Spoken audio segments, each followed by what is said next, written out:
Counterfeit perfumes are worse, right? So testing has found there are things in there like methanol, all kinds of contaminants, including animal waste. And one of the tests even found horse urine. This is increasingly about consumer safety, where people spray untested chemicals onto their skin. When you see a perfume that's supposed to cost, $200 retail and somebody sells it for $50 because it's an overstock item, it's not. And don't spray horse urine on your neck. The Imitation Nation podcast covers all things counterfeit, hosted by Shabbir and Sven of the Partnership for Safe Medicines and Sven Bergman of Venture Global. Fake cosmetics, fake perfume, and fake iPods, all coming up on Imitation Nation. All right, Sven, welcome to Imitation Nation number 30. It's a big anniversary. I think we should be celebrating with like champagne or give each other some like eccentric gifts. So I think I actually owe you some sake, so I'll have to get on that.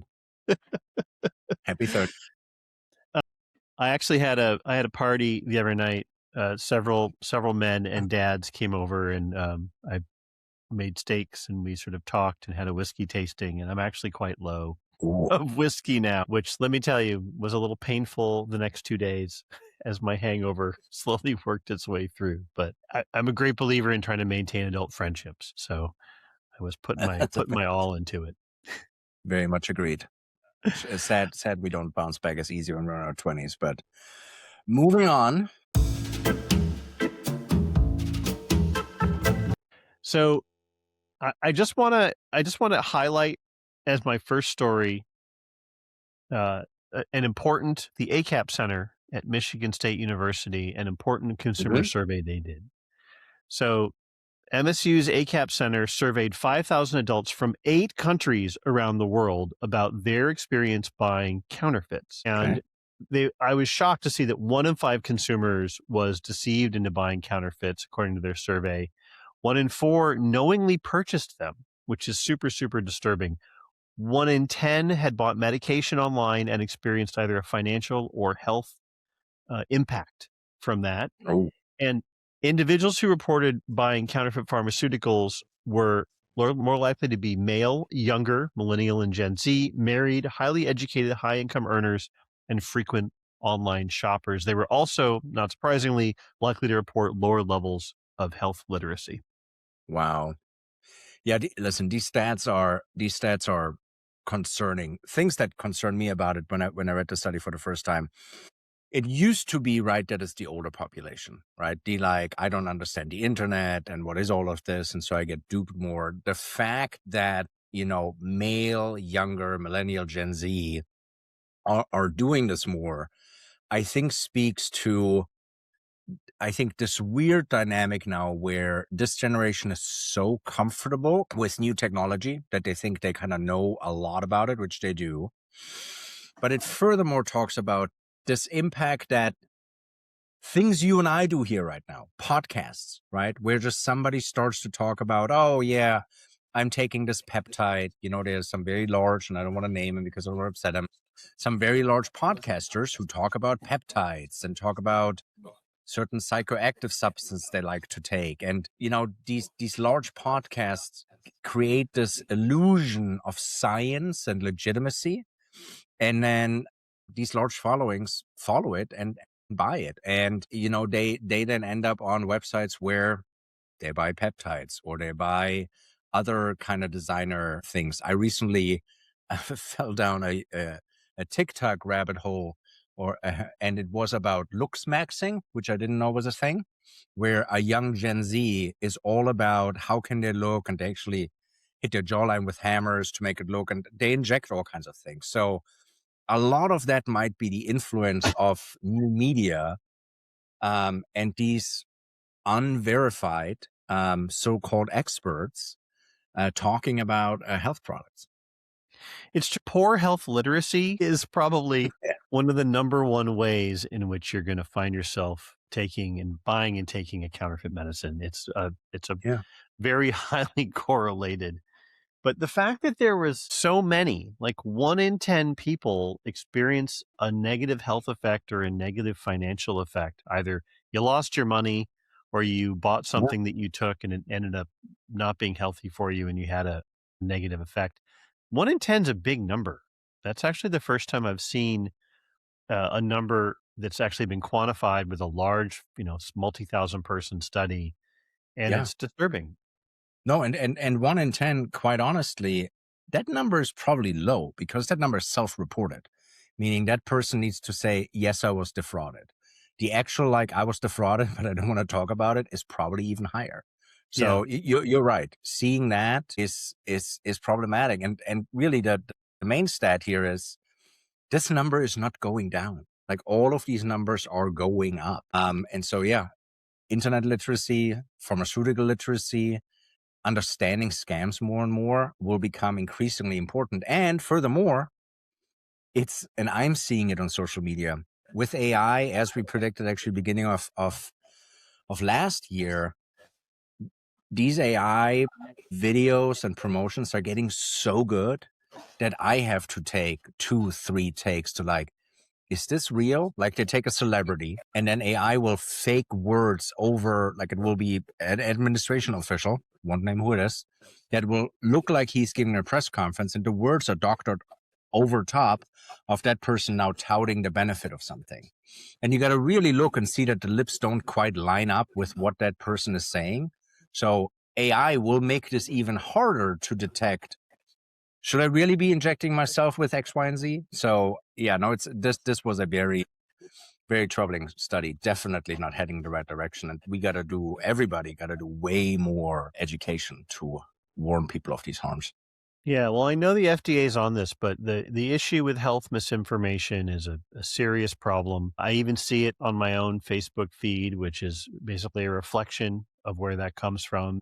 I saw someone claim that because 6 young women in his town all had a negative reaction to the vaccine for cervical Yeah, cancer, that anecdata was really yeah. data. And a physician had to slowly and carefully explain that, there's a lot of reasons that they could have had the reaction that they had. It's not necessarily a vaccine. And this person could not be convinced otherwise and is probably not going to let their daughter get that vaccine, until they're old enough to make that choice without their parent. Wow.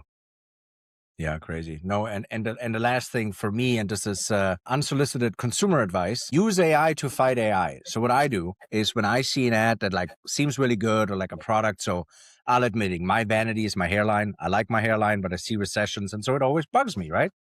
So, and obviously, since my phone listens to everything I do, knows that, and so I get fed all these ads with, like, use this. And what I do is I take the ads and I either screen record them or do a link to it, and I feed it into my AI and ask, is this real? Or what is and the AIs are really good about saying there's a scientific study, there's not, this is just hogwash. And so it is really good. So I do it actually for a ton of products where I feed it in, like, is there something good? And when you do it, not surprisingly, 95% come back with, like, yeah, that won't do a thing. And so it is, so I use AI to fight, smarter and smarter scammers, because I'm using tech to protect me from these people that are definitely working very hard to deceive us all. All right. So I want to spend a minute to talk about something a little bit different, and I want to talk about counterfeit fragrances. Right? It's something we haven't covered on this pod before. It's been around, it exists, but what I see right now, that this category is increasing drastically, not only in the US, but especially also in Europe.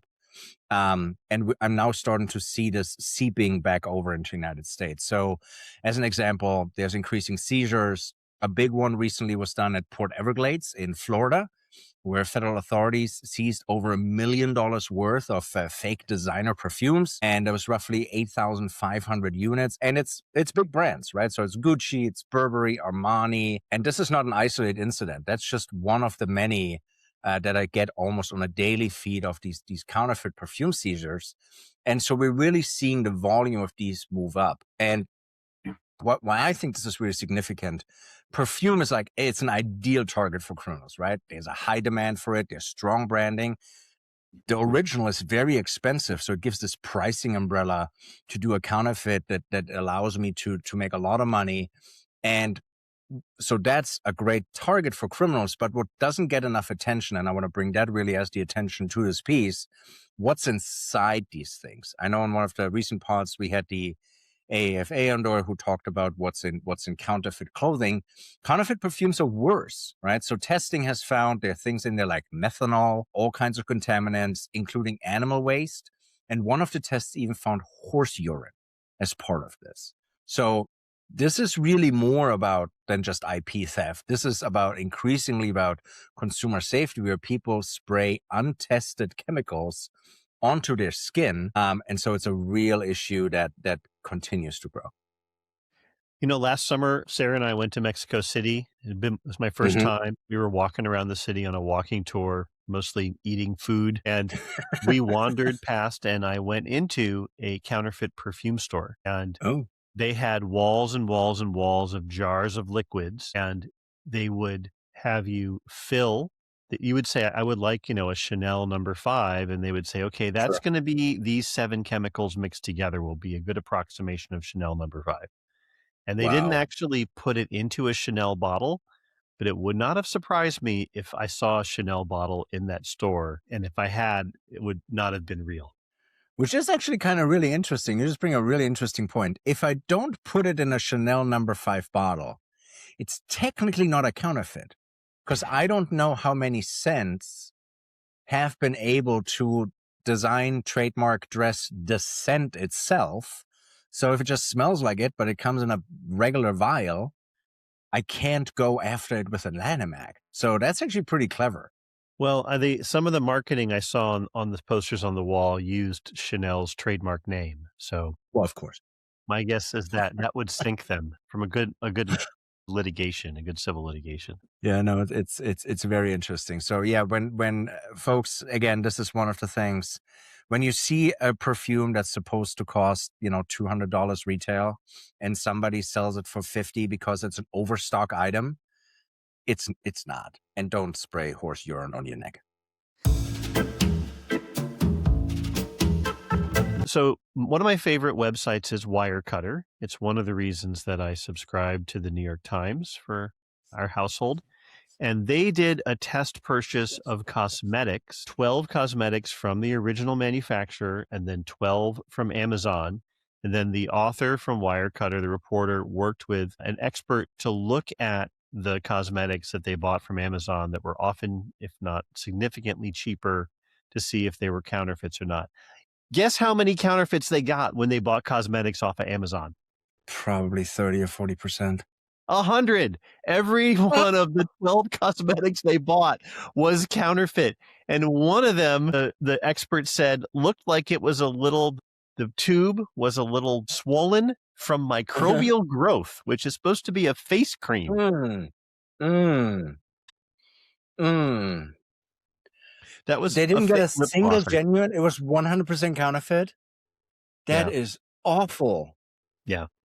And just to clarify again, those were third-party sellers on Amazon, right? It wasn't Amazon directly. It's third-party sellers on their platform. Yeah. And the author, gave a lot of really good standard advice. Don't buy it if it's too cheap to be true. When you buy it from the original manufacturer, it's very, very likely, unless you actually typed in the domain name wrong. There's, these lookalike websites that have got a typo in the domain name that have been set up that look just like the real thing. But for the most part, the bottom line for that story was, if you're buying it off a third-party platform like Amazon from a third-party seller, you're not going to get the real thing. It's very unlikely, especially with expensive cosmetics. Well, and from the article, which people should read, sample size of 12 out of 12 is a really bad sign. But the numbers are insane, right? So CBP seized over 500,000 seizures in that area. Fake, up there as top 5 article behind like fake pharmaceuticals, etc. And when you look towards that, CBP and NAM, the National Association of Manufacturers, estimates that about 2% of counterfeit goods are the ones that are being caught. That means that from the 500,000 being caught, 21 million make it across. Like, that is a staggering number of counterfeit cosmetics that are in the United States. So go check out the Wirecutter story. It was chilling. I don't know that I'll ever actually put another cosmetic on my face unless I know I got it from the legitimate manufacturer. If it's something from like Kiehl's that has stores, it's one thing. But if it's something if brand that doesn't have a store, you've got no recourse except to buy it from the original manufacturer. That's it. Yeah, this is just really concerning. And when you look at the ingredient match, and like one of them was 2% ingredient match, it's like not even trying to be a counterfeit. And one of them is a high match, but it seems to be used. Ugh. So Yeah. yeah, back to the same as perfumes, buy legitimate, and I think these brands have to figure out, how do you really create a universe where it now allows for law enforcement, for customs, for CBP, for Amazon, etc., to figure out what is an authorized seller, right? These are not closed distribution networks. So I don't know if you're authorized to sell, what cosmetics of, skin SkinCeuticals or Drunk Elephant, Dior. Who is allowed to sell it?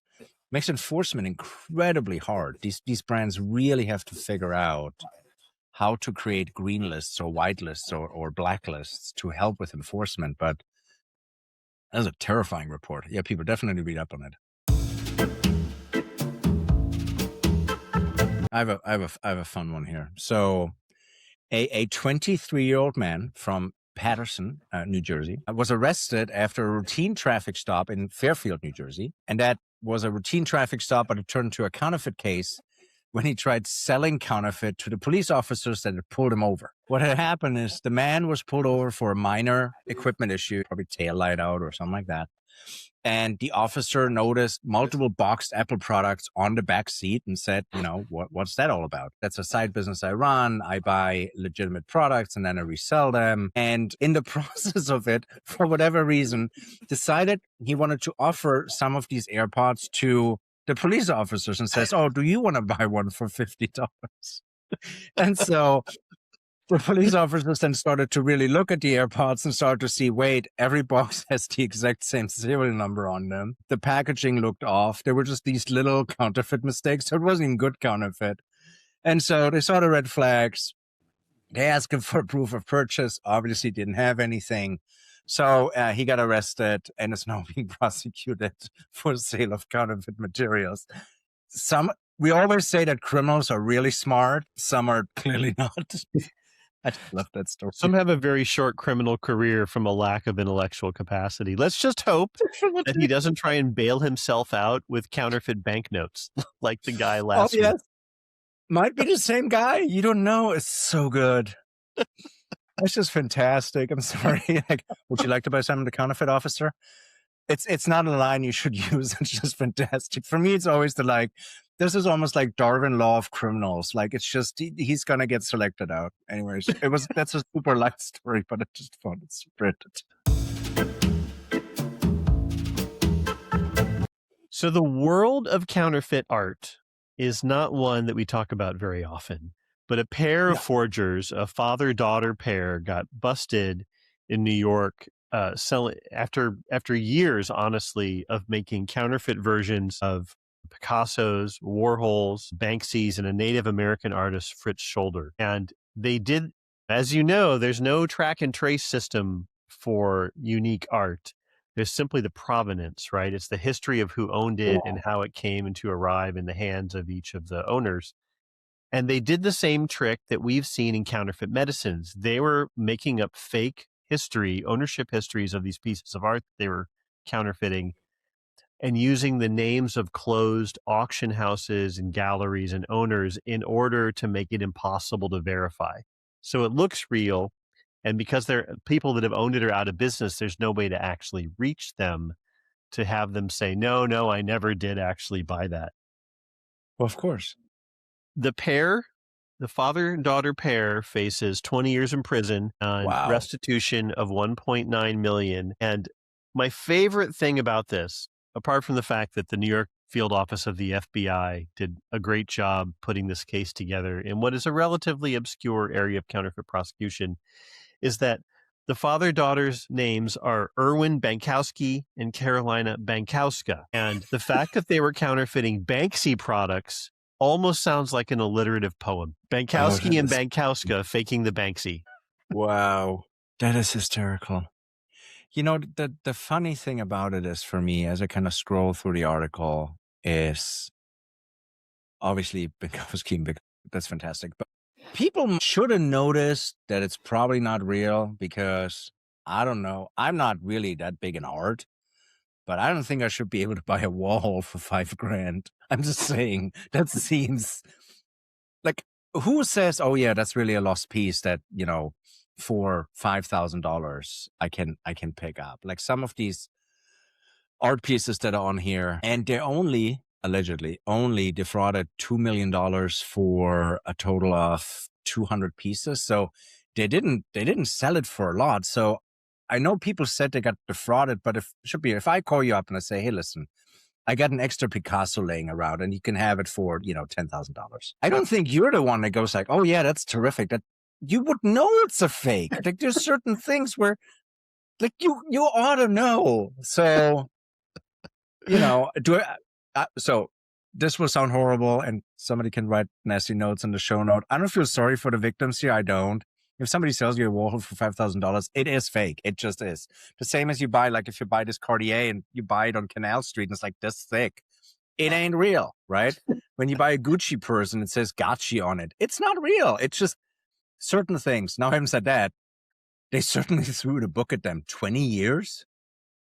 Wow. I think that they got them because of the 4 or 5 artists they named, one was a Native American artist. And there's special statutes for counterfeiting Native American art, or at least there's a special task force that took them down. But quite amazing, great work by the New York field office of the FBI, and interesting news in the world of counterfeit art. Yeah, our show today was really interesting. It was very different than our normal show we do. With perfume, we had art, we had a criminal who was too dumb and should do a different line of business. And we had some really concerning stats about counterfeit medicine. So this was a very good, very different show. And with that, actually, also for the listeners, if you have an area you want for us to cover of some obscure counterfeit world that you're like, I'd like to learn more about that, put in the comments, shoot us a note, let us know. We'll gladly dig into it and learn more about it, because as we learn more about these things, we gladly share them, kind of what we know and what should be done. And please do. All right. Well, Sven, another week. We've got an interview coming up I'm excited about, but we'll probably have to record at least one news before then. So the next time I see you, you'll be riding into Washington, D.C. on your bicycle on the Police Unity Tour. Next time you see me, I will have ridden into Washington, D.C. and will be 300 miles more tired and significantly more dehydrated. But anyways, Shabbir, lovely seeing you. And with that, read us out. The Imitation Nation podcast is a production of Cause Stories and is the sole owner of this production. All statements are their own and not the opinions of their employers. Podcast management by Sarah Imber Safdar. Theme music written by Jonathan Boyle.